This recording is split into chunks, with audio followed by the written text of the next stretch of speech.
పంపించడం జరిగింది. Welcome to A1 TV Telugu news. నేను భువన. డీటెయిల్స్ చూద్దాం. ఏలూరు పట్టణ కార్మిక సంఘం ఆధ్వర్యంలో 4 లేబర్ కోడ్స్ రద్దు చేయాలని కోరుతూ ఐఎఫ్టియు అనుబంధ సంఘం ఆధ్వర్యంలో వాల్ పోస్టర్స్ ను ఆవిష్కరించారు. అనంతరం ఐఎఫ్టియు ఉమ్మడి పశ్చిమ గోదావరి జిల్లా ప్రధాన కార్యదర్శి వెంకట్రావు మాట్లాడుతూ ఈ నెల 23వ తేదీన విజయవాడలో మహాధర్నా కార్యక్రమాన్ని జయప్రదం చేయాలని పిలుపునిచ్చారు. ఈ కార్యక్రమానికి అన్నవరం ఈశ్వరరావు, నాగేశ్వరరావు, రామకృష్ణ, మాణిక్యాలరావు, పెద్దిరాజు, రామ్మూర్తి, నూకరాజు, సత్యబాబు, మాధవరావు, రాంబాబు, జగదీష్, కర్ణం, అప్పారావు తదితరులు పాల్గొన్నారు.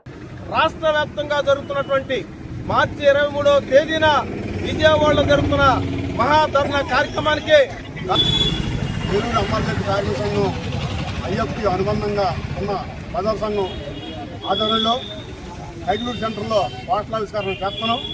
దీని ఉద్దేశం మార్చి 23వ తారీఖున చెలో విజయవాడ ఐఎఫ్టి కేంద్ర కమిటీ పిలుపులో భాగంగా విజయవాడలో భారీ బహిరంగ సభ ఉంది.